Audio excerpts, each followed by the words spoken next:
Now with our political strategist joining us as they do each Monday afternoon, Grahame Morris from Barton Deakin here with me in the Canberra studio, and Bruce Hawker, the former federal Labor strategist. Thanks for your time as well, Bruce. In fact, let's start with you on the media reforms.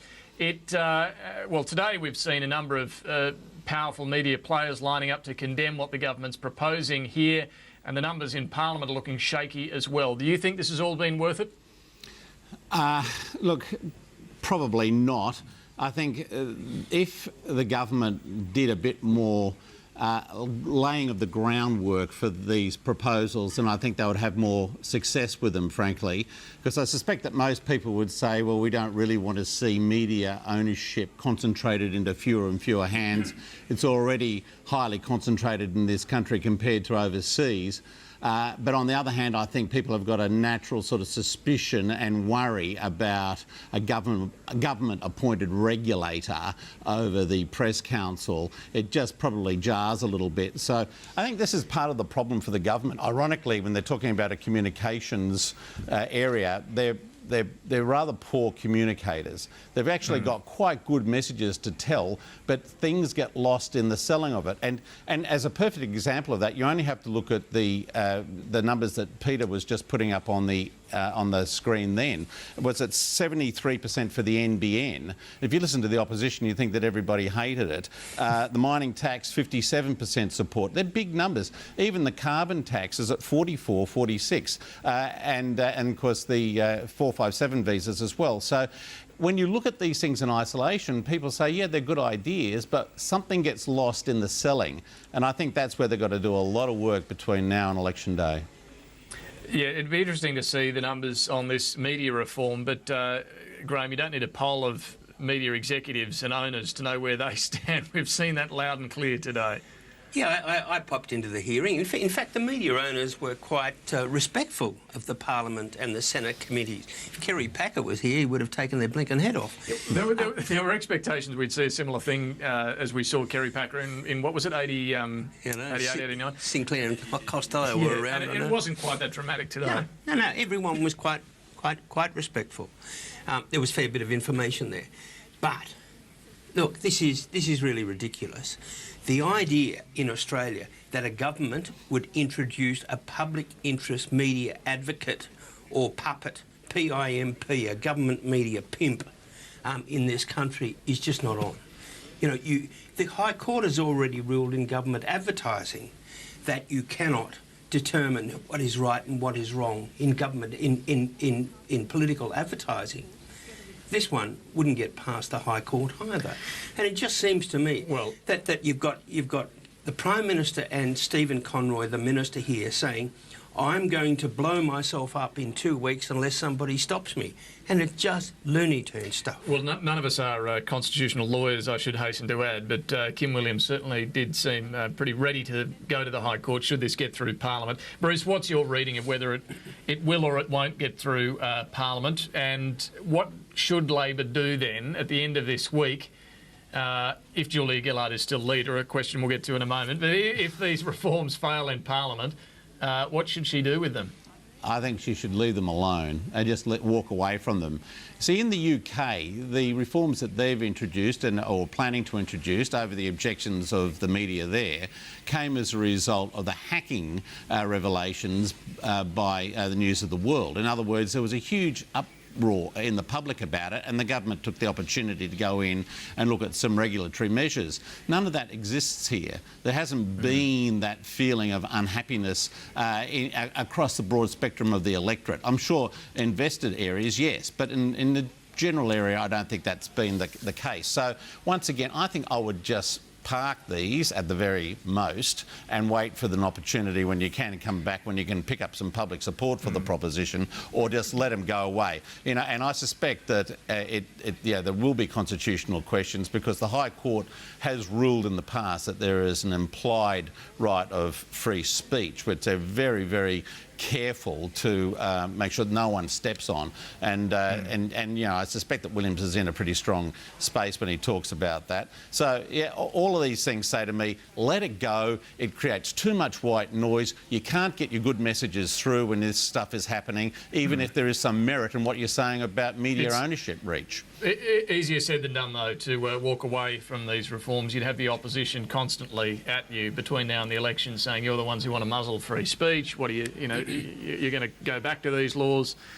Can you really walk away from them? Yes, they can. And they really should. And in 2 weeks... sorry, we got it wrong. In 2 weeks' time, you just say, look, I got it wrong, and it was just another case where Stephen Conroy, when political brains were headed out, was hiding behind the door. You reckon that's going to happen? Anyway, we need to move on. We'll take a quick break, then back for a look at the polls and this leadership question that won't go away. Stay with us. Welcome to the program. Well, alongside that Nielsen poll in Fairfax Papers this morning was an interview with Prime Minister Julia Gillard in which she made it pretty clear she's not about to be pushed out of the role. Have a look at these quotes in particular on the question of whether she's about to be tapped on the shoulder. It just won't happen. It's much speculated upon and just won't happen. If I haven't flinched yet, why would I flinch now? The Prime Minister made it very clear there she is not going to be pushed out. Which, on top of the fact that Kevin Rudd has ruled out time and again challenging for the top job, leaves very few options indeed. A third candidate perhaps making a challenge or a spill motion which would require half of the caucus to raise their actual hands in the caucus meeting and say they wanted a spill, both considered highly unlikely. The only other way through this is for some of Julia Gillard's most senior supporters to actually declare that they want her to go, to tap her on the shoulder. And Bill Shorten, who's considered pivotal in all of this, made it clear today that he still thinks the Prime Minister is the one to keep in that job. In the 2010 election, Julia Gillard did better than Tony Abbott. At the next election, Julia Gillard will do better than Tony Abbott. So, Bruce Hawker, where does that leave things on the leadership front this week? Well, this lady's not for turning. She's certainly taking a leaf out of Margaret Thatcher's book there. That, I guess, is a sign of strength on her part, which people would give some grudging respect for. I haven't heard that there are people lining up to go and knock on the door, even though there was a lot of frenzied discussion about that last week. So, in the absence of hearing a lot more noise down the line from, people inside the government, I think, she will be Prime Minister at the end of the week. And at the election? Well, I mean, every week that goes by, it just seems more and more likely that she is going to be the Prime Minister at the election. Yeah. Because there really only after this week is one more opportunity, one more sitting week aside from the budget week for a change to happen while Parliament is sitting at least, and that is June, just before Parliament rises for the winter break and the election. That's right. And so, unless the party was reconvened outside of a sitting time, then that's when those decisions would be made. But it just seems to me that given what happened last time with Rudd's removal, there's been a real reluctance on the part of people to go out and do it again to Julia Gillard, and I think that's where her internal strength inside the party really resides. There's people don't seem to have a stomach to go down this path yet again. Grahame, what do you think? I was talking to Kevin the other day in the Parliament. He looked pretty calm and relaxed and quite happy with life, really. Look, it just seems to me the Prime Minister's being selfish. On this morning's poll, look, she's got the 5th safest seat in the country. Good for her. She's all right. On this morning's poll, 25 of her colleagues are going to lose their job. All the marginals are gone. They're the ones on very thin wafer margins. But we're now at the second phase. The Peter Garretts have gone. The Treasurer has gone. Stephen Smith, the Defence Minister, has gone on those figures. 25 seats gone simply because the people don't like the Prime Minister. I used to think that there were 3 marginal seats in Queensland. On this morning's poll, there are 7 in Kevin's state. He'd win a lot of those if there was a change. But the Prime Minister's happy. She wants to lead them to a disaster, and nobody is going to knock her off leading them to that disaster. What a beauty.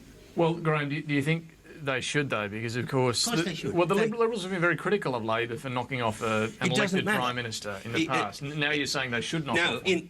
In the past, there was a sort of nobody was quite sure why it should have been done. And now it is very clear why there should be a change. Labor's about to be murdered. You know, unless there's some miracle that none of us have ever seen in politics in the past. No opposition has ever led for this long in the history of politics in this country. You know, the Prime Minister is in awful trouble, but those around her have no idea how to get her out of it, or how to get her out of trouble, or to get her out of the job. They just don't know how to do it. Yeah, Bruce, this is the question, isn't it? Does the Prime Minister have a strategy to get Labor out of the trouble that they're in, to convince backbenchers that she does have a plan? Well, I'm not aware of it, but I think the efforts in Western Sydney, I guess, were indicative of an approach she wants to take, which is to do, you know, intensive governing in particular areas around the country over a few days, and to try to build up support. And we did see a bounce in her support the other day when that happened. But look, there's a heck of a long way to go. And as I said before, part of the difficulty is that whatever it is, it just gets drowned out by things like this media law stuff, you know. So I think she was on to, you know, something of a winner with the 4-5-7s, as we see from that polling as well. But yeah, there has to be a consistency in the approach that's taken, and that's lacking. I was in Sydney in Western Sydney the weekend after the Prime Minister. She's in awful trouble there. And I can tell you, just walking into Western Sydney and saying, hey, I'm one of you, anyone who can't spell Rhodonicus or thinks that Brandy Alexander is a drink doesn't understand Western Sydney. And for the uninitiated, they're both rugby league players. We got that. Grahame Morris, Bruce Hawker. On that note, we will have to wrap things up. Thanks both of you for joining us. We'll catch up next